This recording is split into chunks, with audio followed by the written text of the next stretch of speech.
Welcome to Givers, Doers, and Thinkers.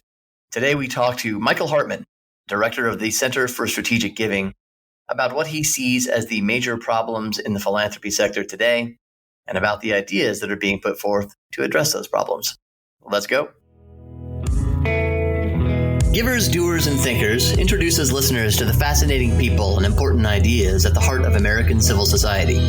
We speak with philanthropists, nonprofit leaders, social entrepreneurs, historians, journalists, and anyone else who will help us understand contemporary civil society's achievements and failures. We also sprinkle in practical advice for nonprofit leaders and fundraisers. My name is Jeremy Beer, and thanks for joining us. All right, welcome to another episode of Givers, Doers, and Thinkers. I am your host, Jeremy Beer, coming to you today from a brand new studio, a real studio with fancy microphones and padded walls, and there are chairs in here and big tables and the whole bit, most of which I have not yet figured out how to use. I mean, I know how to use the chairs, but I haven't figured out how to use the fancy microphones. Not coming to you as usual from the storage closet on the second floor of the American Philanthropic offices in downtown Phoenix. So that should all mean a sound upgrade for you, the listener, to enjoy, or so our producer, Katie Janis, hopes and believes and tells me. So Katie's behind the scenes as usual, and I thank her for all her work. Our guest today is Mike Hartmann, Senior Fellow at the Capital Research Center and Director of the Center for Strategic Giving at CRC.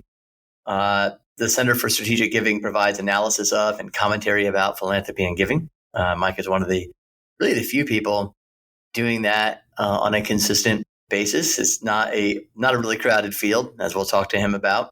Certainly not from the perspective from which he comes at the topic. It's not very crowded. He's also the co-editor of the Giving Review, a joint project of Philanthropy Daily and the Center for Strategic Giving. You can find the Giving Review online at philanthropydaily.com. For more than 18 years, Mike served in various roles on the program staff of the Lynde and Harry Bradley Foundation in Milwaukee, including as its Director of Research. We'll talk to him about his time there. Mike's a past visiting fellow at the Philanthropy Roundtable in Washington, D.C. He is the author of Helping People to Help Themselves, a guide for donors, co-author of Capital Research Center's The Flow of Funding to Conservative and Liberal Political Campaigns, Independent Groups, and Traditional Public Policy Organizations Before and After Citizens United. That title is almost 19th century or 18th century in length. Mike, we'll have. I'm hoping that was all on purpose. That was an homage to some late 1700s sort of tract or pamphlet. Anyway, you're a lawyer too. I'm going to finish it. You have so much to introduce you about. You at least you're a graduate of the University of Minnesota Law School. I don't know if that means you're actually an attorney. Are you?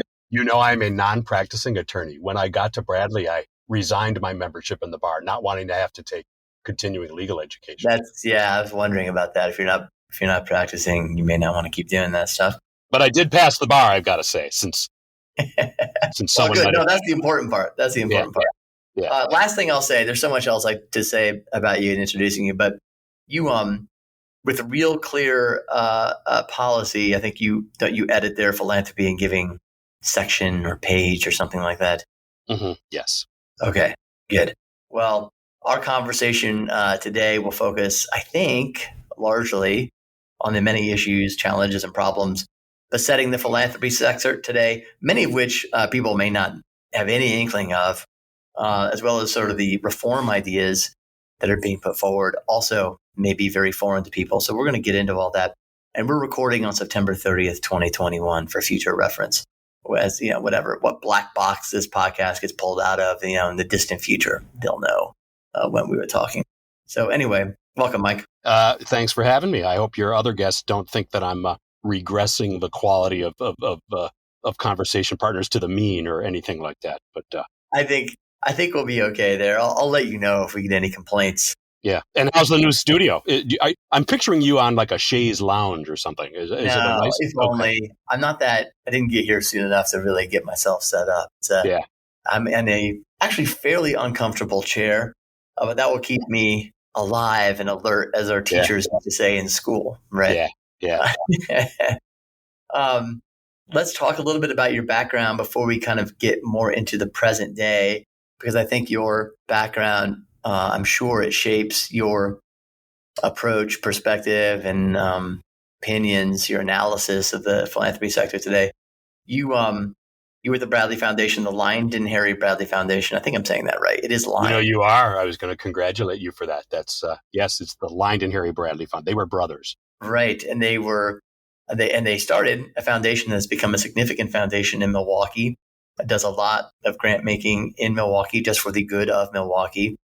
Does a lot of good for marginalized communities and vulnerable sort of populations in Milwaukee, but also has a national giving portfolio as well. What did you learn at Bradley in your time there, 18 years, about just about the sector generally, how it operates, and maybe also kind of about how to give well and how to give not so well? Yeah. So after graduating from law school up in Minnesota in 1993, I got a fellowship at a place that Bradley funded called the Wisconsin Policy Research Institute, one of these state think tanks. There was a slew of conservative state think tanks at the time, and now there are more. I had no idea, Jeremy, what a private grant-making foundation even was, but it quickly occurred to me someone was paying the light bill at this place, and it was Bradley, to which I went then in, I think, 98, when Mike Joyce, its first president, was still its president. So I worked under him and two guys who are now co-editors with me of the Giving Review, Dan Schmidt and Bill Shambra. Bill left a couple years afterwards, and Dan stayed for many decades, and I with him, but I left when he did. So as you mentioned, Bradley's did a lot in Milwaukee, including revitalizing neighborhoods and doing some of the arts groups and things that a legacy foundation would traditionally do. On the policy front, it helped lay the foundations for school choice and welfare reform here in Wisconsin and then nationally.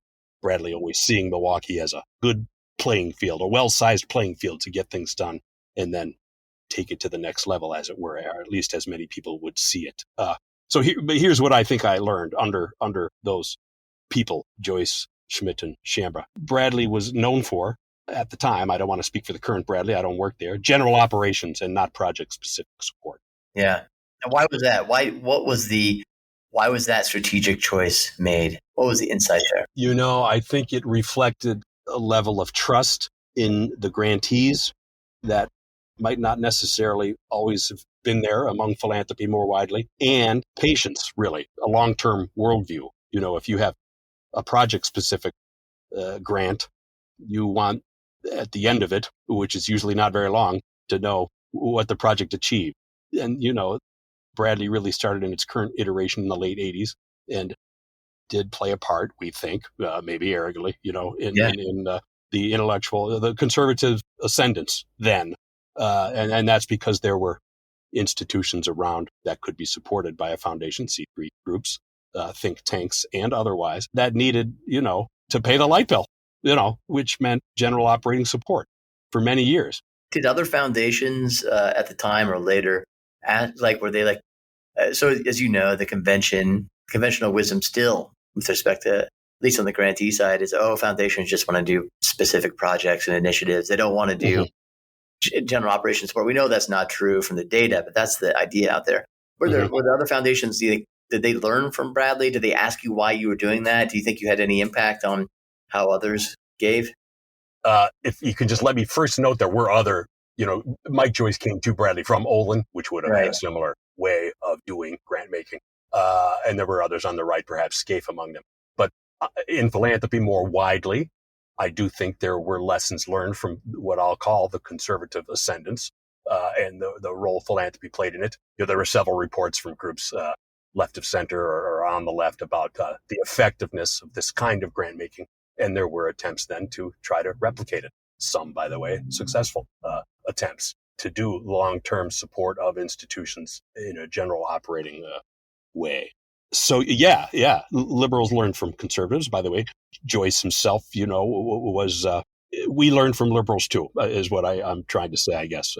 Joyce would have been considered a neoconservative, and there was a familiarity with and engagement with the left and some of the tactics used by by those among the left in previous decades, 60s, 70s. There was not an over-reliance on expertise or metrics. To do so would have been, we would have said, and would still think that would have been, progressive or, elite. We did not see ourselves as part of any bureaucratic, philanthropic elite. And we went about our grant making with little regard for well-credentialed, Ivy League degrees, though we did support some people in that world. So, I learned really the potential value of philanthropic support, including punching above our weight at the time and doing things in a way that allowed us to, take on, defend.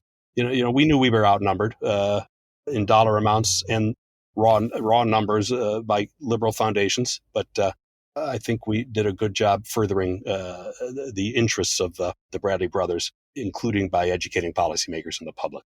Let's talk about where the conversation is now then and the role of philanthropy. So you were at, that's really what you cover now. That's your beat. You learned at Bradley how to, I'm sure you got a lot of lessons about not only how philanthropy works well and how it works poorly, but sort of the dynamics of how giving is done at major philanthropic institutions. So anyway, let's just talk about, bring people into the conversation. It's a very small and narrow conversation, I feel like. It's I don't know if you would agree. It's getting beyond the borders of just the philanthropy sector. There are new books that come out. What's the Chuck Collins's book? What was the title of his book, Mike? Oh, he had his, I don't know, Porters, but well Porters or something like that. Yeah, he applying good to great to the philanthropic. Oh, you're thinking of Chuck Collins. Never mind. Chuck Collins has a book where he's trying to shake the trees and get people to give away more money, which fits within a slew of books recently, including by Rob Reich, Anand Giridharadas, Edgar Villanueva. Talk to people about, tell us about those books. What are the arguments that are being put out there now, or the critiques of philanthropy, which isn't used to really getting strongly critiqued, I think, in America? Well, I think that's right. Philanthropy, and here I mean cross-ideologically, in terms of philanthropy and those offering these critiques. Philanthropy is on the defense, as you might be able to tell from what I've told you about me. Mm-hmm. When I think of philanthropy, I do think of the policy-oriented foundations and givers for the most part, and philanthropy is much wider than that. But there is a defensiveness because of attacks on it lately not being woke enough, if I can use the shorthand, contemporary. And that pressure seems to be working, and that might be because there hasn't been much required for it to work. There's the bureaucratic elite, a clerisy in establishment philanthropy, I guess I would call it, well-credentialed, well-educated, smart. And these are critiques coming from within their own class, in other words, and so they're very responsive to them. That is exactly right. How does that play out in the ground before we go on to the other critiques? Like when you respond to not being woke enough, what changes are we seeing then in response to those critiques? Well, the fair thing to say, I think, is that it's too early to tell. But like in the last year or two, announcements of new program emphases, more grassroots, if you take them at their word in the announcements, and I do. Yeah. But I think there might be a coming tension between that emphasis and what I guess I'll call the previous one, or the parallel one, to rely on data-driven, measurable outcomes. Right. There might be some tension, I'll say, here on the left. I wonder. Yeah, it'd be interesting to see which of those sort of wins out as being most important to the philanthropy institutions that are oriented in this way. One way I've seen it playing out on the ground, to be specific, is this had never happened before that I had seen, where two things. Number one, foundations really getting serious and denying grants, to denying even the review of applications of groups that don't have suitable, or what the foundations regard as suitable racial diversity on their boards, possibly even on their staffs. And so there's a bit of a scramble going on, I'm seeing within certain organizations to meet those requirements for good or for ill. The second thing, this is a little stranger to me, and this one I really don't get. I wonder if you've heard about this and what you think of it, is a pressure to make sure that one's donors, if you're a grantee, a charity, that your donors are suitably diverse in the way that these institutions define diverse, so racially, ethnically, possibly from a gender standpoint. That doesn't seem to be as big a deal. And that's really curious to me. First of all, very, very few charities have that kind of demographic data on their donors. Yeah. You usually ask how they identify racially when you get a gift. And secondly, here's what I find it weird. I'm sorry, I'm talking so much, Mike, but I want to get your opinion on this. Obviously, one of the issues that we face in this country is wealth and income is not equally distributed racially. Especially among African Americans and Latin Americans, there's less wealth, less income proportionally. So obviously, the donor class to any organization is going to be, just from the baseline expectation, is it's not going to look exactly like the percentage breakdown of the country in terms of race. So how are you supposed to raise less money so that you get better racial diversity? I mean, these are really weird things that people are dealing with out there now because of this woke thing you're talking about. Well, I agree. Talking about forthcoming tensions. Talking about forthcoming tensions, one of the first might be on this donor diversity demand. I mean, for a group to be able to take that position is a luxury. Yeah. So, yeah. You will not always have when the light bill comes. If you had too many white donors, would you start giving back? I'm not even sure how this is supposed to work. It's just weird. Mm-hmm. Anyway, it's been on my mind. Well, I don't know that it will.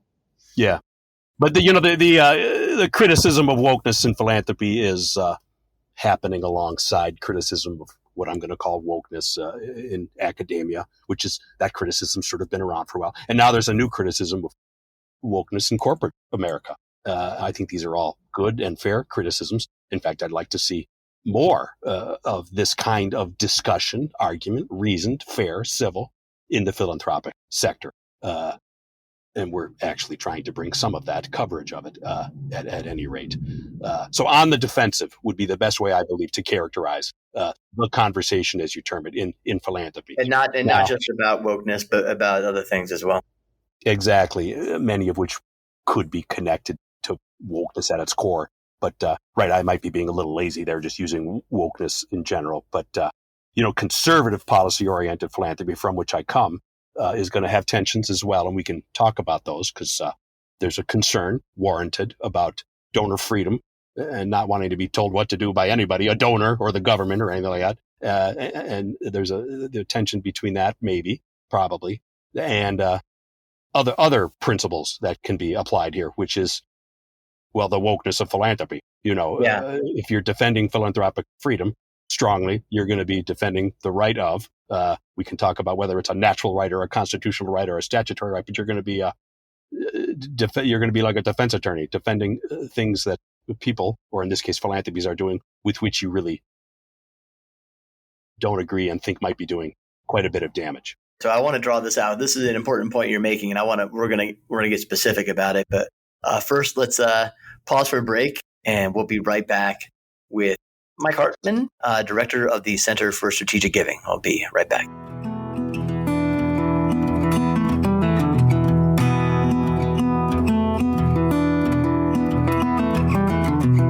All right, time for a practicality, and I'm happy to have with us here today my friend and colleague, Cecilia Deem. How are you doing, Cecilia? Doing well, Jeremy. Thanks for having me. Cecilia comes to us from the small towns and countrysides around Gettysburg, Pennsylvania. Beautiful area. And you are a managing consultant with us, correct? That's right. Yep. Good. I'm glad I have that right. So far, so good.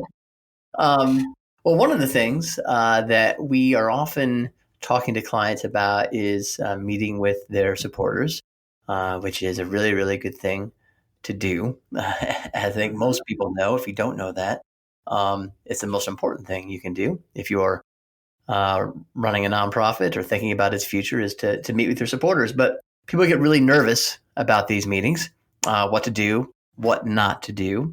But you are going to tell us here today, Cecilia, about 5 things to do. These are good things.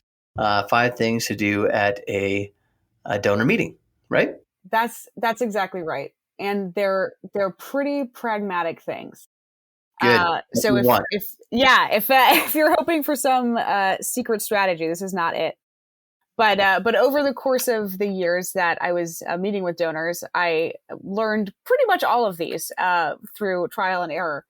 So I would say that, the very first thing, the most important thing, is that if you get a meeting with a donor and it is a meeting at which you intend to ask for money, don't forget to ask for money. It is so easy to get caught up in a good conversation. And then to feel, like, oh, well, now I've created a sense of camaraderie and it's going to ruin it if I ask for money at the end of this. And I mean, or any other host of reasons. Sometimes, of course, a meeting goes poorly and then it would be inappropriate to ask for money. But in general, if you're in a meeting, you wanted to ask for money, the meeting goes well, make the ask. It is so much harder to do that in a follow-up than when you're sitting there face to face. So that's my first, quote unquote hack. Is really not a hack. The second thing, also really important, is to be on time. This is a really small thing, but it's a sign of respect to the person that you're meeting with. You don't want your donors waiting on you. And this can be hectic when you're a road warrior and you're jumping around from city to city and flights and rental cars and hotels and the whole thing. So I encourage everyone to really look at the map, give themselves enough time, set whatever alarms you need to, and don't be late for your donor meetings. It just looks bad.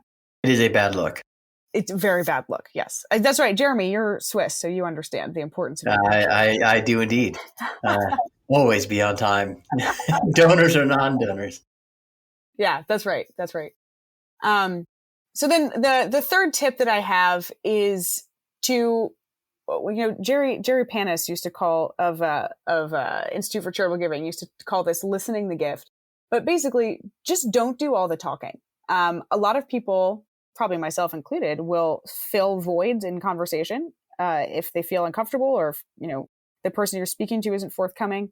But when you're meeting with a donor, you really want to get them talking.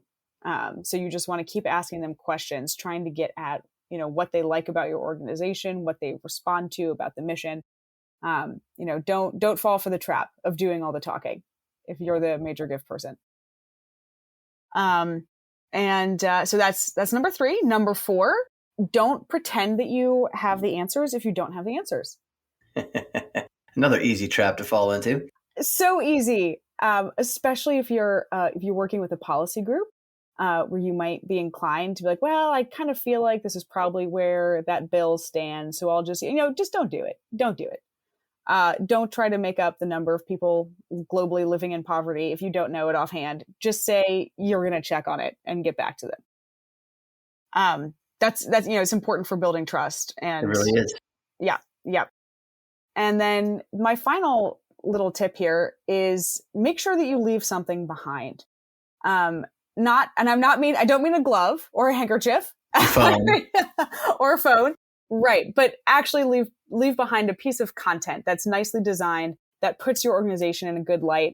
And in my view, the real purpose of that is so that they have something to share when their wife or colleague or someone comes in and says, oh, hey, how did that meeting go? And they say, oh, glad you asked. Here's a beautifully designed folder with an annual report and investor prospectus from this organization. That's very good. You're right. The leave behind. And also just as a reminder, the next day or the next day when they come back into that room or their office, that you were there and there's some unfinished business to take care of if a check was not handed out at the very moment of the meeting. Exactly. Friendly little reminder. Desk space is at a premium for these donors, so try to get on it. Very good, Cecilia. Those are all good tips. I'm glad we did the 5 things to do at a donor meeting instead of the 5 ways to blow a donor meeting as we originally were discussing. I think this is better suited to the medium. We'll do the negative stuff later. We could fill a whole show with all the bad stuff you can do. Exactly. And listeners, I'm sure also that'd be fun. That's right. Thanks a lot. We'll talk to you soon. Thanks, Jeremy. Bye.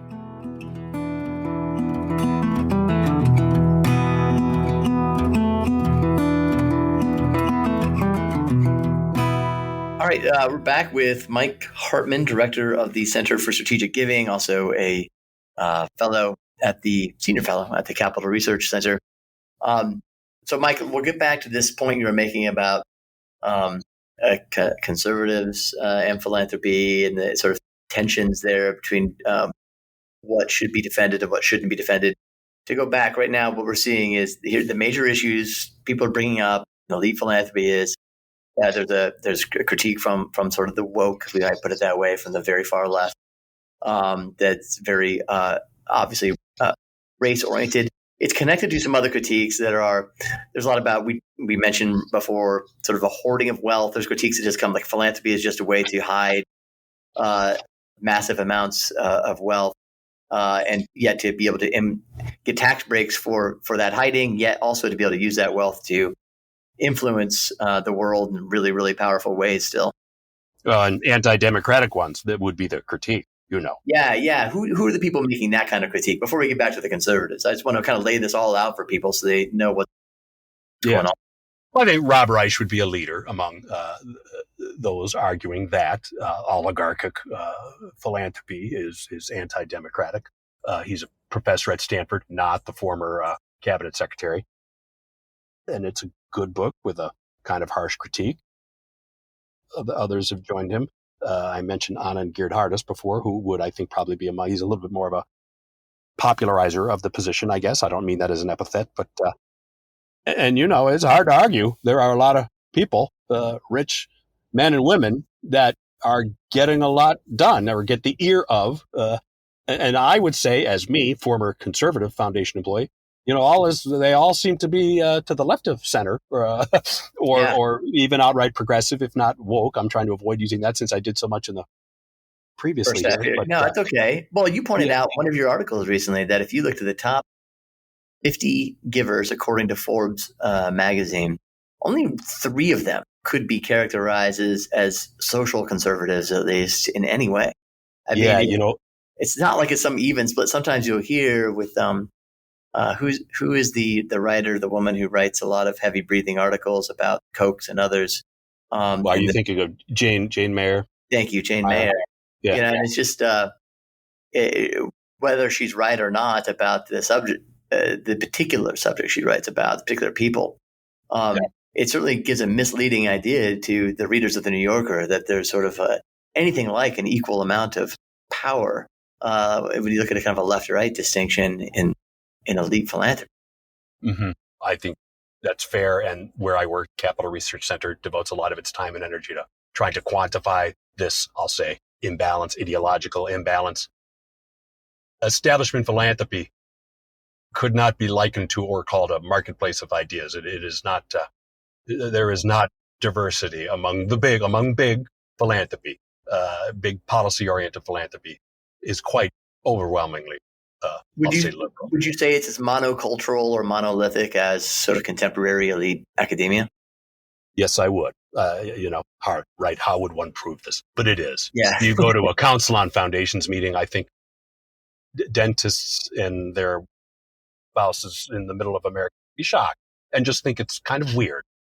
Yes. And now, for all the attention being devoted to that in the academic context and now the corporate context, more attention should be brought to bear on philanthropy and what's going on there. And by the way, some are bringing it, including on the left and the right. They might someday be, I'm thinking of J.D. Vance, Tucker Carlson. There is a populist critique of well, let's talk about that populist critique. How does it differ from draw it out for us a little bit, and then I'll talk about how it differs from the approach or perspective on philanthropy taken by the previous sort of generation of conservative thinkers or critics. On the right, what's changed? Well, it's not unrelated to that which gave rise to the ascendancy of Trump and what I'll call populist conservatism in 2016.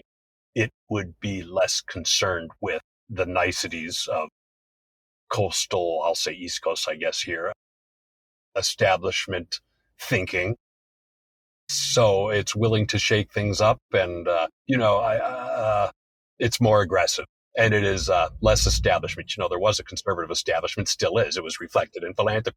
And here you have it's unfair to quote Vance, right? In the same way that I was just using the term woke. I don't just want to keep saying Yeah. J.D. Vance because there are others. But it's a furrowing of the eyebrow about what's going on in establishment philanthropy in America is well warranted. And if some people want to shake it up, and he's saying he's one of them, I think they should at least be listened to. Well, how do they want to shake it up, though? Let's get because so it used to be it still is. I mean, I don't say it used to be; it still is. From Philanthropy Roundtable, which is sort of like center right-ish organization in Washington. Other groups that the key thing about philanthropy was freedom, to protect the freedom of donors and philanthropic institutions to use their money for whatever purposes they want, as long as it's within the law, right? That really all we were trying to do here is make sure that the government wasn't stepping in and over-regulating or just regulating even anymore, increasingly regulating the philanthropic sector. Doesn't seem to be what, because let's just keep using J.D. Vance's name. People like Vance are talking, they're not so concerned about that. In fact, it seems like they want more government regulation of philanthropy. Is that right? Or to just get government out of the business and not incentivize or subsidize. Right. So talk about both of those possible directions that the populists are talking about. And there would be potential overlap with those on the left. On the other, they might be more aggressive than their would-be allies on the left. But I mean, if we listed, and I guess we might do that, all of the reforms on the table, they vary from aggressive ones naturally to more ones that would sort of tinker on the edges. But if you take Vance at his word, he says he wants to yank the exemption for what he would say is woke foundations. And by the way, I don't know. What exemption? Throw that on the list. What are we talking about exactly, though? What exemption is? Yeah. Well, if you and I had $1 million and we wanted to create a foundation, we would apply and not have to pay taxes in a way that you and I would if we started a company to do X, make lawnmowers or something. Right. And now if you're Harvard, which gets a lot of attention, maybe unfair that we go right to that too, but and you're seen by many as a pillar of an ideology in America that's not doing well by it, why should money go into a general fisc allow you to not have to pay taxes to do what you're doing? That's so. Yeah. So the point is to strip away the tax exemptions. There would be no put $1 million over here. You make your hedge fund guy, you make $10 million, put $7 million of it into a foundation, and that's not taxed. That's what we're talking about taking away. Exactly. Okay. Now let's we're in the thought experiment where we're in that world. Philanthropy would not go away. It just wouldn't be incentivized. Right. Of course, the whole idea about incentivizing it from the beginning. I mean, this stretches this is into the common law. If I'm correct about this, the idea of incentivizing philanthropy was that it was going towards a public good, common good. Right. Correct. This is what's being questioned by people like Vance. Exactly. So you can see where this is going, right? Charity. It was supposed to help charity, which funds the public good. I guess the argument then is, what's the public good? Well, is it essentially becoming part of the Democratic Party to save democracy and pay for election counting, governmental entities, vote counting? Philanthropy is politicized, and one can wonder whether that's charity, as the word was originally used in the 1969 Act, creating this legal structure. So you can see why it might be difficult for what we'll here now go with, Vancites to get allies on the left. But hey, let's ask or encourage the discussion of this. If philanthropy is as politicized as some say it is, including on the right, then is it the charity that deserves, has the tax beneficial setup? The most radical of these proposals would be to essentially eliminate the exemption altogether. Is there a midway where people would still want to sort of somehow just draw some kind of clear distinction? It's not clear to me what the criteria would be here by which you do this between charity and politics. I mean, that exists in law now. I mean, correct. The 501(c)(3) status says you can do these things, you can't do these things. I mean, there are other people like Philip Hamburger, for instance, who I think will be on the podcast later this season, who would say, would go the other way, right? And say, no, don't just everything. Wait, one person's politics is another person's charity. Don't, no lines at all. Just, I don't know. This seems to be it's hard for me to get my mind around where a workable line might be drawn, but I'm open to it. Well, I think that's right. And the best way to not draw a workable line is to refuse to draw it and have everybody pay full freight, or everybody gets the full benefit, as it were, or incentivization, which, there is a cleanliness to it. There's a fellow at Hoover you should consider having on too, John Cochran, who we've talked to at the Giving Review, that might offer nice observations here. But things short of the, ones we're talking about, the aggressive positions on either side would be changing the actual dollar amounts permitted to be spent or given away under the tax exempt status. You could cap. Okay. I think Rusty Reno threw that out once as a suggestion.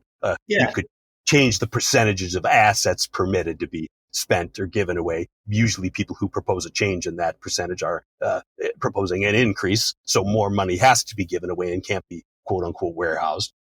You could change the timelines during which grants could be made, a certain number of years after either the creation of the foundation or the death of the donor. You can change the rates. I don't want to start boring people, but this is good. This is specifics I think people need to hear about.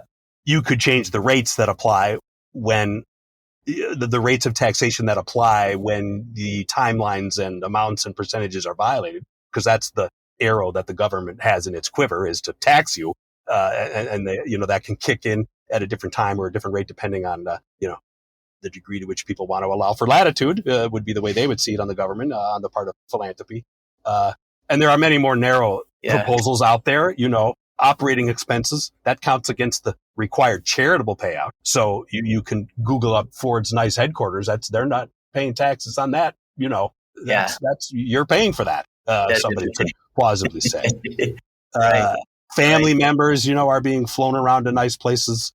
There is a lot of it. So there is a lot of what your normal American who heard about this stuff would consider abuse. I mean, I think really, right? I mean, it's like we're not giving the tax exemption is not so you can fly around family members on junkets. And I think there's a lack of awareness of what's going on. Yeah. Hey, just to get to one specific before we move on, I know there's other things too, and I want to touch on all these. I just want people to know kind of it is a time of ferment, not yet action very much, but ferment. Yeah. So in 2017, the Trump administration and Congress passed a law, the TCJA. I can't remember what it stands for. Tax Cuts and Job Act or something else in there. Right. Yeah. But it included an excise tax on endowment investment income, I believe, something like 1.4%. This has not been done, right? I don't believe there was. No. Oh, well, they passed it. Oh, no, No, but before that, there was no excise tax. Oh, correct. This was new. Right. This was a wake-up call. Exactly. Yes. Yeah. And it was fought tooth and nail especially by colleges and universities. They tend to have the largest endowments. And I think maybe I want to say it only applied to endowment to over a certain size, but I could be wrong. Yep. And as you can imagine, by picking only ones over a certain size, there might have been some ideological overlap, which was known to those who passed it. Yeah, this was part of the populist, do I say uprising or whatever? This was a reation against elite higher education and the money they were properly. So we've had this for 4 years now, 3 years. It probably went into effect in 2018. 3+ years. What have we seen some degradation in the quality of education that colleges and universities are able to give, or a degradation in access to their offerings among students and families of lesser means? Is there any evidence at all, in other words, that you've seen or anybody has presented that this 1.4% excise tax has really compromised what Harvard and Yale can deliver? One has to say no. I mean, I know that asking the question gives it away, but you tipped your hand. Have they even said? Is there any report that, man, this is really hurt? No. Now they did fight it. So that's evidence that they think it either might hurt or they think there'll be further things coming down the pike. And the current House bill, language in the current House version of what's going to be done next, essentially guts this tax. Oh, really? Okay. By allowing them to not have to pay it if they give more away in aid to students. So one could say it achieved that purpose, I suppose. Or one could say 1.4 is awfully low, let's go higher. Or if you're a Vansite, well, wait a minute, let's get rid of it, or tax it more, get rid of the differential treatment for nonprofit. Well, and somebody else has put out there that you wrote about in the Giving Review that why only colleges and universities maybe apply it to every kind of institution. Yeah. There's Jennifer Bird Pollen is a law professor, I think, at the University of Kentucky, who noted recently on Twitter, hey, wait a minute, I agree with J.D. Vance. She was having fun with it. But the answer is yes. So, and it's to me, it's at least something that should be discussed, and the tensions that it would cause within both the left and the right should be, met head on. I mean, absent evidence that it again degraded access or quality of education, it seems to me that there's a strong presumption in its favor in terms of returning money to taxpayers. The median gain, I think I got this from you too. The median gain in endowments of $500 or more in the last year, I don't know exactly what the time frame was. 34%, plus 34%. Yeah, and I think they were able to afford that 1.4% hit. That excise. I mean, that's the crazy thing about all of this. The endowments are massive, absolutely massive, tax advantage. And who does that end up benefiting? Really, universities are basically, as I think Professor Bird Pollen said, Hoover's Cochrane has said, they're hedge funds with a football team. Yeah. So all right, they're having fun, but it's a lot of money. And big philanthropy, a lot of it anyway, is kind of in the same category. And do people have any idea how big the Gates and Walton and not just Gates and Walton? I'm just picking on them because they're the two best known. Yeah, what are their corpuses? Their corpuses are massive, right? Mm-hmm. They are massive. Gates would be right up there, I think, with those higher education institutions, probably maybe surpassing it. And we should say we're talking now about the top. There's a lot of philanthropy going on that's at a lower level, and the pressures might not be as great, but big philanthropy is huge and getting huger, political and getting more political, and it's just worth highlighting, bringing attention to it, and maybe trying to do something about it. Mike, what was the? Do you know? I didn't ask you about this. I have no way prepared you for this question, so I'm scared. You're scaring me. Yeah. What was the core of the Arnold Madoff proposal that was put forward, I think, just in the last year or so? Yeah. Can you talk about that at all? Do you know Professor Ray, I think it might be Madoff in Boston, has proposed for a long time preventing what she would call the warehousing of assets in donor-advised funds. And that is getting attention, including because John Arnold is signing on to the proposal. It's taking legislative form, the King-Grassley proposal. They essentially propose a deal. You can give more away now or not get your deduction until you give it away later. I think that's as fair a summary as would be appropriate here. So they're not forcing you. Those who want to protect donor freedom sometimes say it's forced. They're giving you a choice. It might be a Hobbesian choice, but there's a lot of money in donor advised funds. That is a charity. That is a grant recipient, a donor advised fund that is going to and managed by money management firms, and it's kind of sitting there would be what Arnold and Madoff would say, and not going to charity. It's not going to the charitable purpose for which the 501c3 segment of the tax code exists, is the argument, right? So just for everybody's clear, if you give $1 million, you put $1 million, it could be $10,000, it doesn't matter how much it is, into your Fidelity, donor advised fund, you get to take the full deduction of that $1 million right now. Yeah. But you do not have to advise it to be given out yet by Fidelity. Right. So it's not going to charity, at least not fast. but it's making a lot of money for those money management firms in the meantime. And I don't know that was the purpose. That's the argument. The rebuttal to that is actually money goes out of DAFs faster than it does on average out of foundation corpuses. And so this might be in some ways a solution in search of a problem. But the principle is to me, it seems pretty sound, which is no deduction until your money actually hits a charity somewhere on the ground. A Fidelity DAF, not really a charity. Well, that's the argument against it. That's right. And this is causing a lot of reaction, including, donor freedom advocates many of my friends, I will say that many people I highly respect and friends don't like it at all. But this is the kind of argument that's happening out there right now that I think people may not be aware of. Another thing, when you spoke to John Arnold, he's a philanthropist in I think Houston. He's in Texas. He did something interesting. He started converted, I can't remember, an existing foundation to an LLC, or just started an LLC. What was that about, and why are people like him thinking about taking that route?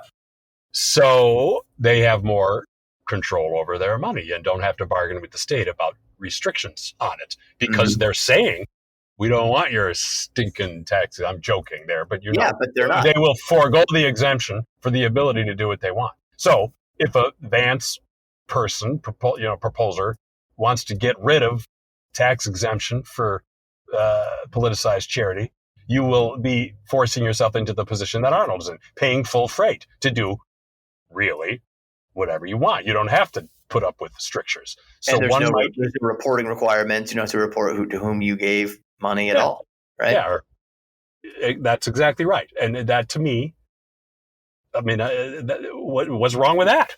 In other words, it's the bargain. It's a bargain with the state. This is a terminology used, by libertarians, Richard Epstein and so forth. And you, of course, cannot bargain away people's constitutional rights, which would be what a donor for freedom person would say you're doing. But, I don't know. You don't have a right to be the beneficiary of an incentive or the subsidization. I'm trying to avoid using the word subsidization because it causes hackles, but okay. Right. So, the increased LLCization of philanthropy might be on its way, of big philanthropy. And it would certainly be on its way if the populist criticisms of philanthropy get their way. Exactly. I will say this. The best rebuttal that I've seen to the argument that, hey, you're getting a subsidy, you're trying to avoid that term, but I'll just say it. You're getting certain benefits by tax benefits by being able to set up a foundation, shield money you're going to give away from taxation. Is that this is not new. This wasn't something we just made up in the 50s or sometime in the 1900s. That this idea does stretch back into the myths of history. It's rooted in common law. Yeah. Is that something that the populist critics are grappling with? That kind of rebuttal, or is that even being made? Am I the only one saying that? I have to say no. I have to I don't want to punt for them, but I am not aware of any deep, there's not even really illicit reforms, right? Specific reforms coming from the populist critics of philanthropy yet. Except for the endowment excise tax thing. Right. Yeah, that really was a populist reform, it seems to me. Exactly. But I have not seen any criticism rooted in common law, but I'm sure there is one, right? I got to find and encourage people to contribute to this. Hey, Mike, if you don't know about it, I don't think it exists, man. Well, that's nice of you to say, but I know enough to know that it's out there. I worked for somebody once who would say no one's done anything on this. That was pre-internet,